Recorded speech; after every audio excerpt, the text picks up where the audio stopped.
చేద్దాం. 45వ అధ్యాయం యెషయా గ్రంథము 2-3 వచనాలు మనం చదివినట్లయితే, నేను నీకు ముందుగా పోవచ్చు మెట్టగా ఉన్న స్థలములను సరళము చేసేదను, ఇత్తడి తలుపులను పగులగొట్టేదను, ఇనుప గడియలను విరగొట్టేదను. దేవునికి స్తోత్రం. హల్లెలూయా. ఈ 2026 సంవత్సరంలో మనకు ముందుగా ఎవరెలా చెప్పండి? యేసయ్య. మనకు ముందుగా వెళ్ళి ఏం చేస్తారంట? మెట్టగా ఉన్న ప్రతి స్థలమును ఆయన ఏం చేస్తారంట చెప్పండి? సరళము చేస్తారంట. మన జీవితంలో మన ముందు కొనసాగుతున్నప్పుడు పర్వత అనుభవాలంటే కొన్ని భయంకరమైన విపత్తుకరమైన మూర్ఖమైన ప్రజలు మనం ఎదుర్కోవాల్సి వస్తుంది అన్నమాట. అయ్యో ఇది నేను ఎలా ఎదుర్కోవాలి? కొండలాంటి సమస్యలు మనం ఎదుర్కొవుతున్నప్పుడు దేవుడు ఏం చెప్తున్నాడంటే, నేను మీకు ముందుగా వెళ్తాను. అది ఎంత భయంకరమైన వ్యక్తులైనా సరే, ఎలాంటి భయంకరమైన గడ్డు పరిస్థితి అయినా దేవుడు ఏం చేస్తాడంట?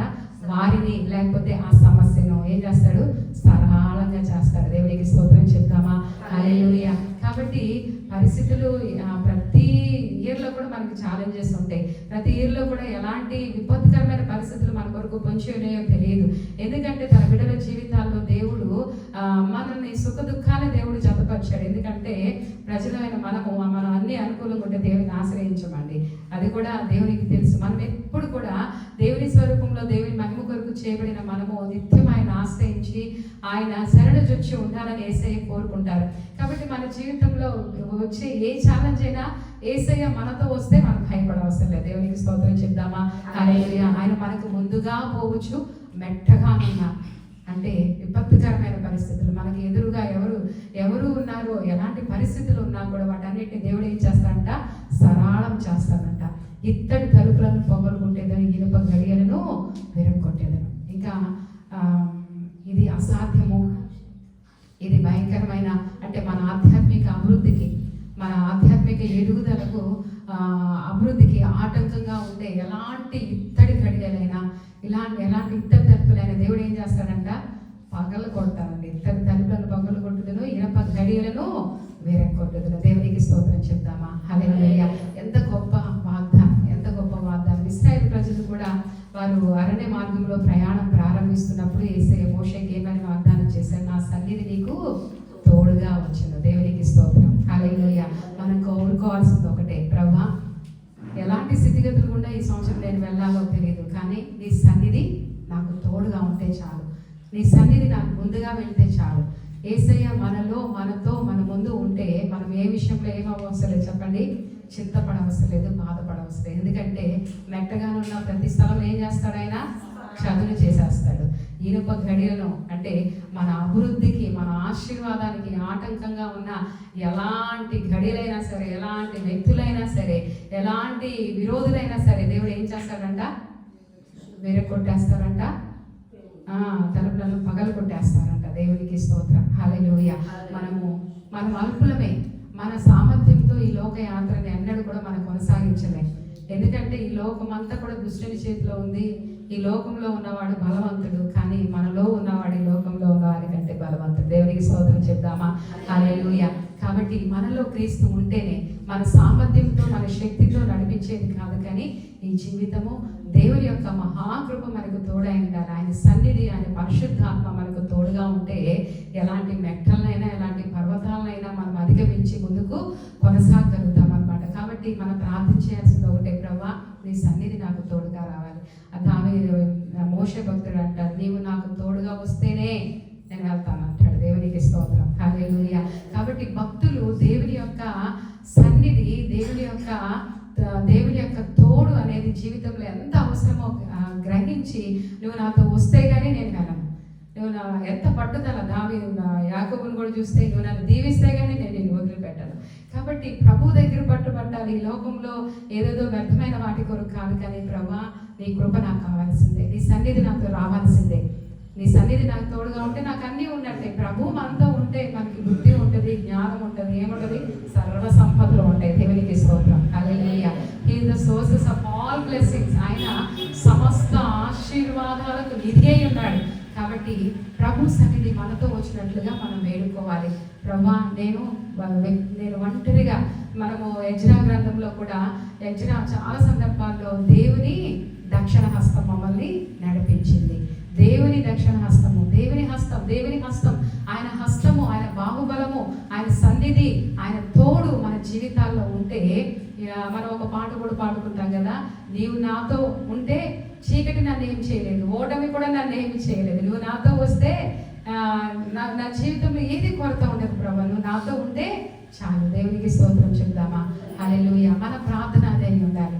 ఏదో ఆశీర్వాదాలు అన్నీ నేను ఒకటే చెప్తాను, ఈ లోకంలో ధనం లేనివాడు కాదు, లేకపోతే ఇల్లు లేనివాడు కాదు దరిద్రుడు, లేకపోతే వస్త్రాలు లేనివాడు కాదు. ఎవరు దరిద్రుడు అంటే దేవుడు లేని వారే దరిద్రుడు. మన జీవితంలో సమృద్ధిగా దేవుని సన్నిధి ప్రసన్నత కలిగి ఉండాలి.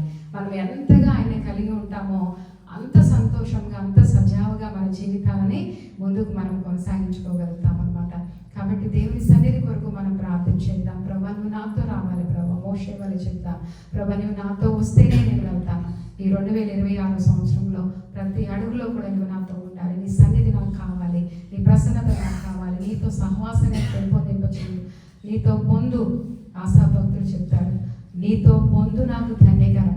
ఎప్పుడు చెప్పాడు తెలుసా? ఆశాభక్తుడు తన జీవితంలో, నాకు అది 73వ కీర్తన ఎప్పుడు నా మనసులో జ్ఞాపకం ఉండిపోతుంది. తను చాలా బాధపడుతున్నాడు. ప్రభా, భక్తిహీనులు వారు నిన్ను ఎరగరు, నీ నామాన్ని సేవించట్లేదు, ఇష్టం వచ్చినట్టు జీవిస్తున్నారు, మోసం చేస్తున్నారు, అన్యాయం చేస్తున్నారు, దుర్మార్గం చేస్తున్నారు. కానీ వాళ్ళు చూస్తే నాకన్నా బాగున్నారయ్యా, నేను ఎంత భక్తి చేస్తున్నాను, ఎంత యథార్థంగా జీవిస్తున్నాను, నాకు ప్రతిదినం సరైన ఆహారం లేదే, నా బిడ్డలు మంచి స్కూల్లో చదివించుకోలేకపోతున్నానే, అసలు ఏంటి పరిస్థితి అని చెప్పేసి తనకు బాధ కలిగిందంట మనసులో. ఏంటి, నేను ఎంత యథార్థంగా ఉండి ఎంత భక్తి చేసి ఏమి సుఖం, ఎందుకు ఇలా జరుగుతుందని చెప్పేసి తను తీసుకున్న ఒక నిర్ణయం ఏంటంటే, దేవుని మీద కోపడలేదు, బాధపడలేదు, కృంగిపోలేదు, దేవుని వదిలిపెట్టలేదు. కానీ దేవుణ్ణే ఈ సంగతి అడిగి తెలుసుకుందామని చెప్పేసి ఎక్కడికి వెళ్ళాడంట? దేవుని సన్నిధికి వెళ్ళి, ప్రభా, ఇదేంటి, భక్తిహీనులు చక్కగా వర్తిల్తున్నారు, నా పరిస్థితి ఏమో ఏ రోజాగా నా పిల్లలు పోషించుకోవడం, నా కుటుంబము, నేను ఎంత యథార్థంగా ప్రార్థనాపూర్వకంగా భక్తి చేస్తుంటే ఇలా ఉన్నామంటే ప్రభు ఒక దర్శనాన్ని తన ప్రార్థనలో చూపించారంట. ఆ దర్శనాన్ని చిన్న ఒక దర్శనమే, ఆ దర్శనంలో ఏం చూశాడంటే, ఆసాపు భక్తుడు భక్తిహీనులందరంట వారు ఉన్నతమైన స్థితిలోనే ఉన్నారు, పర్వతం మీదే ఉన్నారు, కానీ కాలు జారితే ఎక్కడ పడతారంట?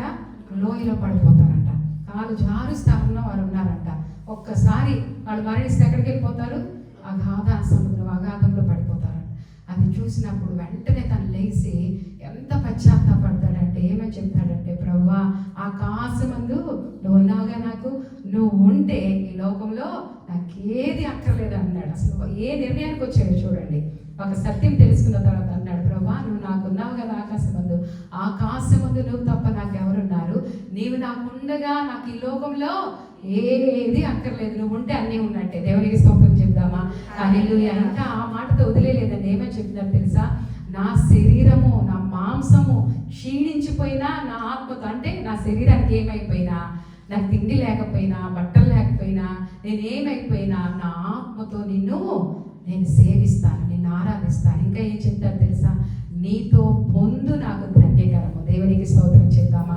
హల్లెలూయా. తను గ్రహించాడు, ప్రభువా, ఈ లోకంలో ఆస్తి కలిగి ఉండటం కంటే, ఆశీర్వాదం కలిగి ఉండటం, సమృద్ధి కలిగి ఉండటం కంటే నీతో స్నేహమే నాకు ధన్యకరము. దేవునికి స్తోత్రం. హల్లెలూయా. కాబట్టి దేవునితో స్నేహాన్ని మనం ఏం చేసుకోవాలి? పటిష్టపరచుకోవాలి. అన్యోన్యమైన సహవాసం. ఎలాంటి సహవాసం అంటే ఇంగ్లీష్లో బాగుంటుంది, ఇంటిమేట్ రిలేషన్షిప్. ఎలాంటి రిలేషన్షిప్? ఇంటిమేట్, విడదీయలేని బంధము. మనం ఎవరితో కలిగి ఉండాలి చెప్పండి? దేవదేవునితో అన్యోన్యమైన, ఆయనతో అన్యోన్యము సహవాసం మనం కలిగి ఉంటే ఆయన కుమారుడైన యేసు రక్తం మనలో ఉన్న ప్రతి పాపమును కడిగి శుద్ధీకరిస్తుందంట. దేవునికి స్తోత్రం చెప్తామా? హల్లెలూయా. మనలో ఉన్న పాపాన్ని పోగొట్టే ఫ్రెండ్షిప్ ఎంత గొప్పదండి అది, ఆ సహవాసం ఎంత గొప్పది. కాబట్టి దేవునితో సహవాసం మన జీవితాలు ధన్యకరము. మీరు అనుకోవచ్చు, అదేంటంటే అలా మాట్లాడుతున్నారు, ఆస్తి వేరు ఆశీర్వాదం వేరండి. ఈ మాట ఎప్పుడు గుర్తు పెట్టుకోండి మీరు. ఆస్తులు వేరు, ఆశీర్వాదం. లోకంలో ఆస్తులు బోల్డ్ అంతమందికి ఉన్నాయి, బోల్డ్ అంతమందికి ఉన్నాయి, ఎంతో ఉంది, కానీ నీకున్న నెమ్మది వాళ్ళకి లేదు. అది గుర్తుపెట్టుకోండి. దేవునికి స్తోత్రం చెప్దామా? హల్లెలూయా. మనమైతే ఏ పూట ఆ పూట తెచ్చుకున్నా కూడా సమృద్ధి, సమాధానం కలిగి ఉంటున్నాము.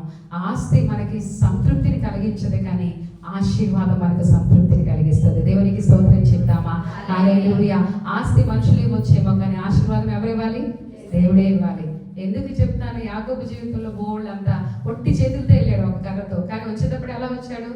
అవి చాలా మందికి ఇవ్వగలిగే అంత వచ్చాడు, అంటే చాలా సమృద్ధితో వచ్చాడు. అయినా కూడా ఎందుకు ఒక్కడే కూర్చొని ఏడ్చాడు? ప్రభా, అంత ఆస్తి ఉంది కదా, చాలా డబ్బు ఉంది, చాలా ఆస్తి ఉంది, కానీ ఒక్కడే మిగిలిపోయి నీవు నన్ను దీవిస్తేనే కానీ నేను వదిలిపెట్టన్నాడు. యాకోబు జీవితంలో తను ఏం గ్రహించాడంటే, ఆస్తి కంటే కూడా నాకు ఎంత ఆస్తి ఉన్నా దేవుని ఆశీర్వాదం లేకపోతే నా జీవితం శూన్యమని గ్రహించాడు. దేవునికి స్తోత్రం చెప్దామా? హల్లెలూయా. అందుకే ఎంత పట్టుబట్టాడు తెలుసా? తన తొడ గూడు విరిగిపోయిందంట, అయినా కూడా అంత పట్టుబట్టి నువ్వు నన్ను దీవిస్తే కానీ నేను వదిలిపెట్టనని దేవుడిచ్చే ఆశీర్వాదాన్ని స్వతంత్రించుకున్నాడు. ఆస్తిపాస్తులు కాదయ్యా నాకు నెమ్మదినిచ్చేది, ఆస్తిపాస్తులు కాదయ్యా నా జీవితాన్ని దీవించేది, ఫలభరితం చేసేది, కేవలం నీ ఆశీర్వాదం నాకు కావాలని చెప్పేసి పట్టుబట్టి దేవుని ఆశీర్వాదాన్ని సంపాదించుకున్నాడు. దేవునికి స్తోత్రం చెప్దామా? హల్లెలూయా. మనకందరికీ తెలిసిన మాట, యెహోవా ఆశీర్వాదమే మనుషులకి ఏమిస్తుందంట? మన కష్టార్జితం కాదు, ఏంటి? యెహోవా ఆశీర్వాదమే ఐశ్వర్యం. మనుషులు కష్టం చేసుకొని ఆశీర్వాదాన్ని ఎక్కువ చేసుకోలేరు, తక్కువ చేసుకోలేరంట. దేవునికి స్తోత్రం చెప్దామా? హల్లెలూయా. ఇవన్నీ వాస్తవ సత్యాలండి. మనం లోకంలో చూస్తున్నాం, వ్యక్తిగతంగా చూస్తున్నాము, మనం కష్టపడుతున్నాం, ఎంత సంపాదించినా మన సంపాదన మనం తినాలంటే కూడా ఎవరు అనుమతి ఇవ్వాలంట? దేవుడు అనుమతి ఇవ్వాలంట.